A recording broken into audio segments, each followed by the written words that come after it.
Hmm. Hi, everybody. Matt Lawton here. This is the Astrological Winds channel. Going to take a look at the astrological weather report for the week of May 26th through June 1st and our last week of this month. And it's all centered around today, Monday's new moon in Gemini at 7 degrees and happens to be not only conjunct the sun, but also conjunct Mercury, the Sun and Mercury making their superior conjunction this week also. And at the same time, Mercury, the ruler of the chart, not only conjunct the new moon, but sextiling Saturn, Neptune series conjunction, and also trining Pluto. And then next weekend, we also have a Venus Chiron conjunction in Aries. So that's what I'm going to talk about this week. Just a little business first. The Astrological Winds channel is a free video blog that's on YouTube. If you like what you see and you have a YouTube account, please become a follower. And when you do become a follower, don't forget to turn your notifications on, or you won't know when I post the blog, or you won't be reminded, and then you'll miss it. So you don't want to do that, right?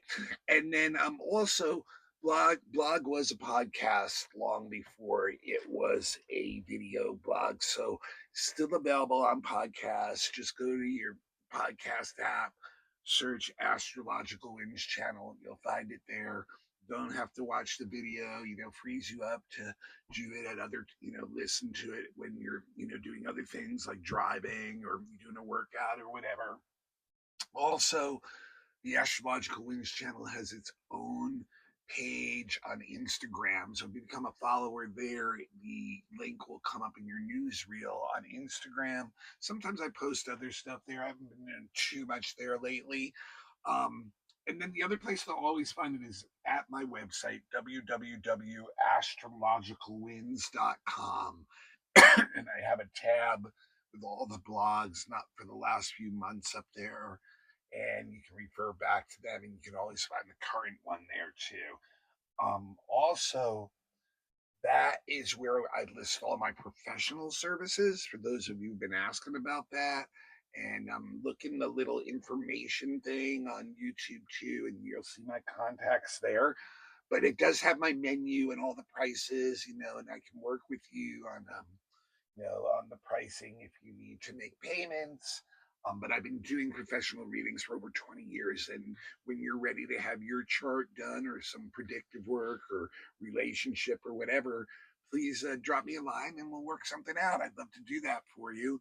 Or if you know someone else who's looking for that. Now, one thing I do ask every week with the blog is you please pass the link on to somebody else, even if you've done it before, even if you've done it 10 times before. If you think of someone else in your contacts who might appreciate checking it out for themselves, I'd really appreciate it if you do that. That's the way I get the blog to grow. I really don't push it any other way. I feel like it's really the most authentic way to get it out there. So please do that. And remember, if you don't know astrology well, don't get stuck on the terms, and forget what I'm actually saying as far as the interpretations of that energy, because that's what's important. If you know the energy of the week, then you can work with that energy in harmony and get a lot, have a lot more success and self-fulfillment. That's really my hope. So, and remember, your own chart is also affecting the energy every day. So this isn't just purely the way it is. This is really, we're all getting a taste of this, but we all have our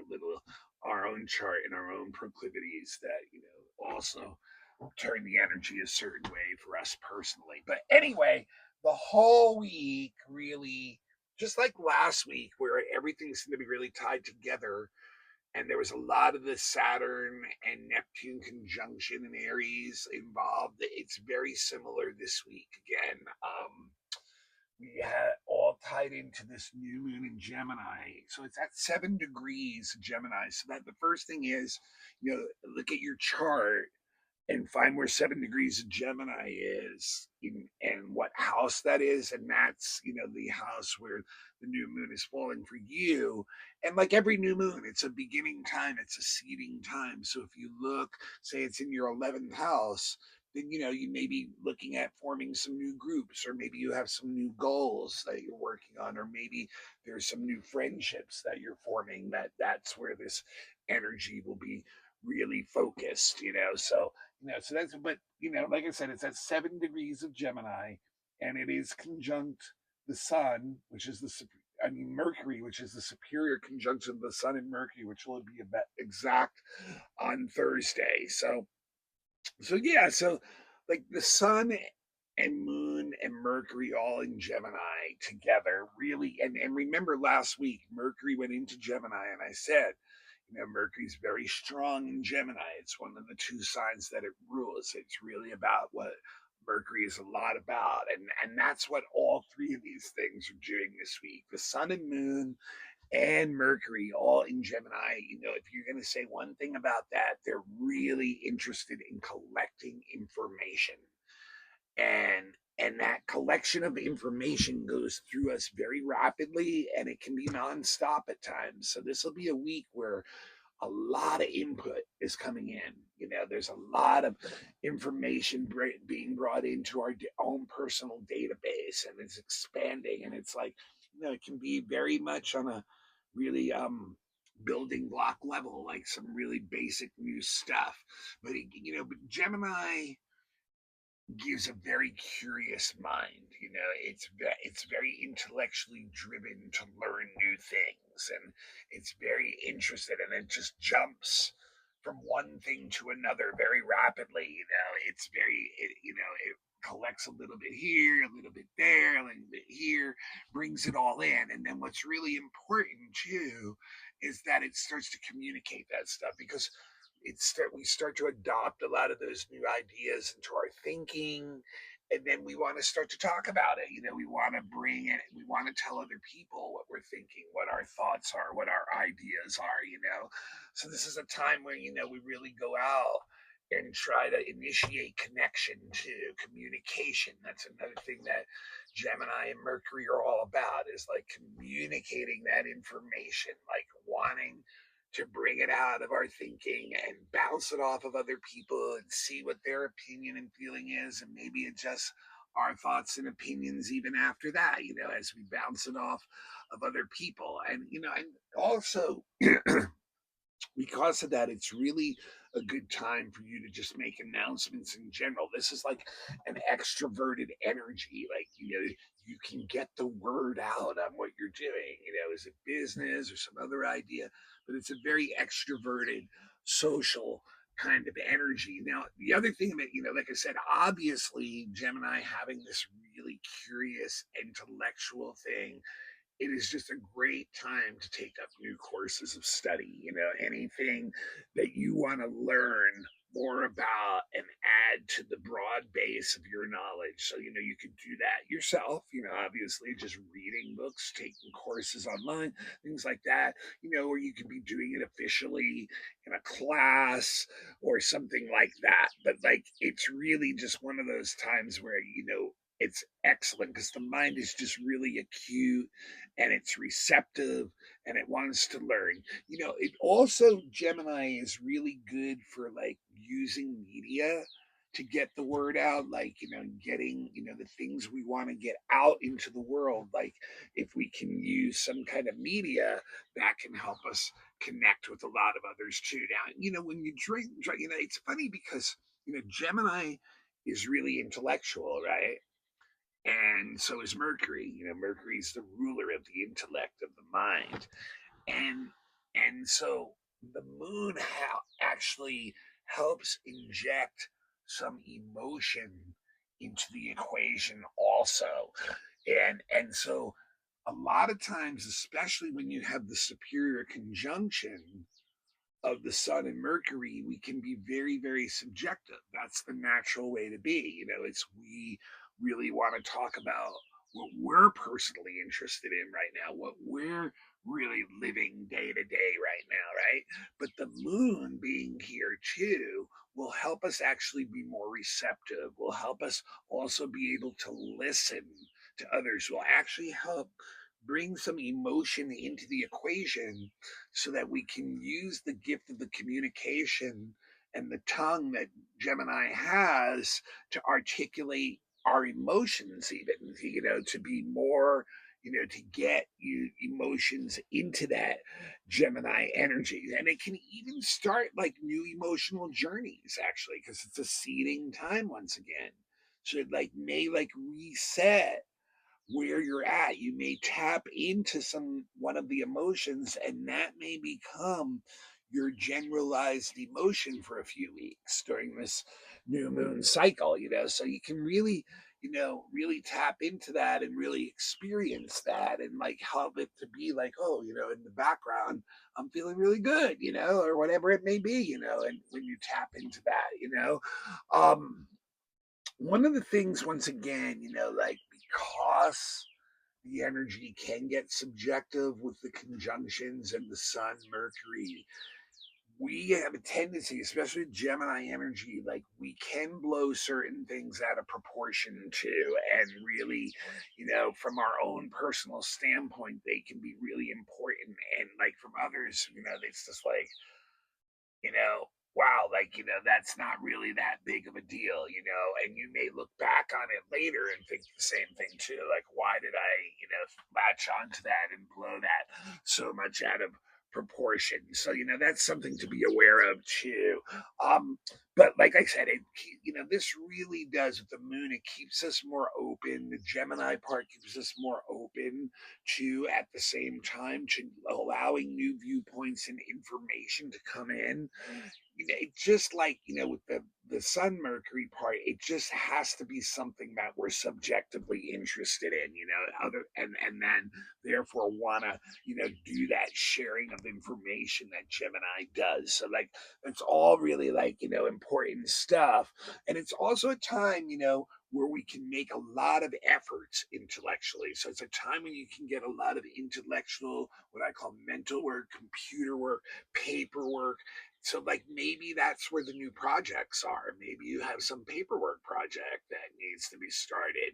And, so this is an energy where it can be, the energy is really good for that kind of mental and intellectual type efforts, things that don't have to necessarily be a concrete project. They can be an abstract project. They can be like a project that is based on thoughts mainly and communicating those thoughts and ideas or and opinions. It's also, it's like I said, new moon and the conjunction the sun and Mercury together. Wow, great time to start up a new business venture, right? Either a completely new one, right? Maybe based on some new information you're getting, or even like within the structures of the business that you have going now, like, maybe a new product line, something like that. But it's really just a great, great time to do that. Great seeding time. Now, one of the things when you bring Mercury and the sun and the moon together is you definitely like get very subjective in the living experience. Like you really live your life. You feel it, you feel like you're in the experience very deeply and you're making experience. So you're gaining knowledge, you're gaining wisdom, you're gaining some understanding of not only yourself, but of the world and like how those two things can interact with one another. So there's like a lot of energy where you get a lot of learning through direct experience too. And yeah, and yes, you are subjective, but you still do want to go out and initiate and bring that energy out into the world. So you're still making connections with other people. And that's another thing that's great about this energy is travel. Any kind of travel that you do right now, it's going to expose you to new information that, once again, is part of that collecting thing. And it can be business travel, it can be pleasure travel, or even better, it can be a combination of both of those things. So, it's really like, an attitude of wanting to have a really well-rounded education and willing to take in different things, and being an initiator, going out and looking for that energy too, like knowing that that's what you're looking for. One of the things to remember, if you get too subjective with some of this stuff, you can miss some important points too. So, like, you don't want to do that either, you know. And so, like I said, note that the superior conjunction of the Sun and Mercury is actually exact on Thursday. So, we have the new moon on Monday, but the exact conjunction of the Sun, the superior conjunction of the Sun Mercury, is actually on Thursday. So, this seeding energy, this conjunction energy, is potent, impregnated all week, like ready, you know, to go for you if you want to tap into it. Very, very, very potent, you know. So then looking a little bit more at Mercury as being the ruler of the new moon, because it's in Gemini, and like I said, it's the sun, one of the signs that Mercury rules. What else is Mercury doing? It's going right back to what I talked about a lot last week when the sun did it, and that is sextiling the Saturn Neptune series conjunction in early Aries, right? And so, same thing as last week. We can get a lot, even now this week, really in our minds too, because it's Mercury in our intellect, right? We can get a lot of really imaginative, inspiring ideas that come from the right side of the brain, come from being sensitive and receptive to the environment, come to being sensitive and receptive to others' emotions and thoughts, right? And we can get a lot of inspiring, creative ideas out of this, right? And then the Saturn part will take that energy of those things and ground it into reality. So the exact Mercury sextile Neptune is actually today on Monday, the same time the new moon is going on, and the Saturn sextile was yesterday on Sunday. If you remember, about I talked about that last week.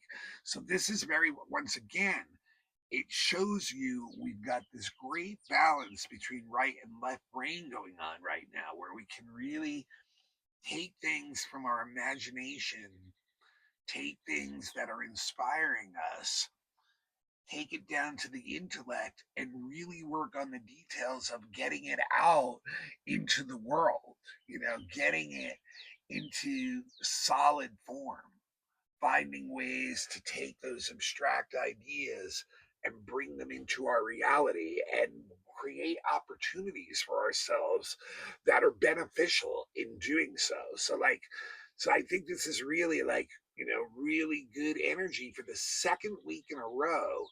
It's gonna, like, have us be serious about what we're doing in a general attitude, but still tapping into some really creative stuff. But that's what we're being serious about, is bringing that energy into the world. So, you know, the Saturn is going to help us bring it into that tangible form. It's going to make it, bring it in efficiency, bring it some structure, bring it something that it can work from in that place. And then what the series show, the same thing. A lot of this may have to do with just making sure our resources are stable for ourselves and our loved ones right now, like having some really good ideas about how that should happen, and then really implementing those things. So, you know, just bring, and then, you know, being able to bring nurturing and support and get nurturing and support from others, especially loved ones, while doing this. Now, note also, Mercury is going to trine Pluto at 4 degrees Aquarius, and that is exact on, let me see, I think it's Tuesday, tomorrow, Tuesday. So, so this is going to be really, you know, once again, a very acute mind that wants to bring change and transformation in and can see very efficient ways of doing it. The mind can be like a laser with this. So we can take, once again, a lot of the ideas of the Mercury Neptune, a lot of the ideas of the new moon, and work the the Saturn part. Pluto will help bring long-term transformation and change into that energy, and it shows that a lot of these some are not a lot, but some of the information we're getting, this new information, is very profound for us. Like, it's really, like wow, like this really changes the game for us. It brings in, so it really can help us focus in the Pluto Mercury part on really what we want to do, and it'll help that Saturn bring strong energy. Like there's a lot of these ideas have had a really strong effect on our mind, and it's changing the way we're thinking, maybe even the way we're changing, communicating, things like that. So really, I think, just like last week, we're going to have a little bit of a serious attitude about what we're trying to do this week. But a lot of it is rooted in like bringing in change and having some really creative new ways of doing that. All right. So I really like this week to continue that and push that for yourselves, to take those things that you really believe in and keep bringing them into reality. Bring that change in, be efficient, be conservative if you have to, but keep, bringing that in, getting the message out, collecting the information, doing what you have to do. Now, the only other thing I really want to talk about this week is on Sunday, Venus is conjunct Chiron. It's at 25 Aries at that point. And when Venus conjuncts Chiron, it really puts us on a search for what we truly value in life, what we truly believe in this life. So it's a conjunction again. So it's another new starting point, right? And so, like, we can bring new energy into that. And maybe it's even related back to the new moon, because we know, right? Astrology doesn't act in a vacuum. So maybe some of these new ideas, not only are we starting to implement them, but it's actually changing some of the things that we really value, some of the things that, we find beauty in personally. And so, like, and it also really, with this too, because it's Venus, it can attract people personally to us that have an important message in relation to what you're trying to like up in your values and beliefs. So, like, and it might even be something that triggers you emotionally inside. Chiron sometimes can be a painful lesson, right?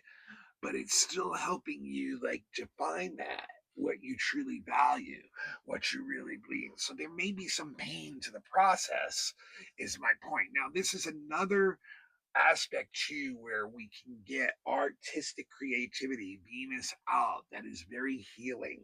So exposure to art or doing art yourself can have a very healing value, but like, we can really be, in harmony when we're sensitive with this energy. And sometimes with Aries, it can be hard to. When we can be sensitive with this energy, we can really be at harmony with ourselves and recognize, and other people and the environment, and recognize when that's not harmonious for us and get out of there, but like this, Venus Chiron in general can play the peacemaker. It's trying to bring harmony to relationships. It's trying to take a conflict, disturbs it emotionally. It wants to like bring some way of resolving conflict, But it is, also at the same time within relationships, teaching us to stand up for our own values, And we have the ability to learn and to teach each other on very deep emotional levels. If we can trust each other, we can be very helpful with each other on it, with our emotional struggles under this relationship and under this conjunction. And it has a lot to do with how open you can be. So this, Venus can make this receptive. Aries can fight it a little bit, but many lessons come through relationships when Venus is conjunct Chiron. And, we have to be aware that some people, yeah, they may be out to hurt us or exploit us, but we're still going to learn some lessons even from that. But, um, and one of the things to be aware of too, when you're thinking about how you can filter that, sometimes we can be drawn to people because of what we see on their surface, but with Venus Chiron, it's what's below the surface is where they can hurt us. So, like, so be aware of just being drawn to people on a superficial way, because you may be setting yourself up to be hurt by them in a deeper way. All right, well, that's what I got for this week. Next week is going to also be the monthly for June. I'll look at the outer planet stuff that's happening in June, take a deeper look, at that stuff. But I know next week Venus is finally going to escape the clutches of Aries, where she's been stuck in that. You remember the end of the retrograde started in Aries, and she went back to Pisces, and now had to go all the way through Aries again. So next week she finally goes into Taurus, and Venus just loves to be in Taurus. You know, that's one of the signs that she feels best in. So that's going to be great. And also, Mercury is going to go into Cancer next week. So we got two of the inner planets changing signs next week. And like I said, I will also look at the whole month of June. All right. Well, that's what I got for you guys. This is Matt Lawton. This is the Astrological Winds channel. I need you to pass the link along right now to pay it forward for this free service I offer. Also, please check my website out, www.astrologicalwinds.com. I really would love to do a reading for you. I've been doing them professionally for over 20 years. I was trained for 7 years, schooled for 7 years. You know, I have had many clients over those years. Would love to help you out too, help you find more self-fulfillment in your life. I have all kinds of different readings that I offer: birth chart readings, predictive for the year, relationship, all kinds of stuff. So take a look at the website for that. If you need to make payments, I'm open to that. And if you'd like to make a any kind of currency donation to the blog, my Venmo is at Matthew with two T's hyphen Lawton, Lauten, the hyphens in the middle, or my Cash App is $ Matthew with two T's, Lawton, Lauten. No amount is too small. Thank you so much for anyone who's ever contributed. Um, really appreciate that. All right, I'll see you guys all next week. We'll take a look at June, and we'll probably focus a lot on those two planets changing signs too. I'll see y'all then.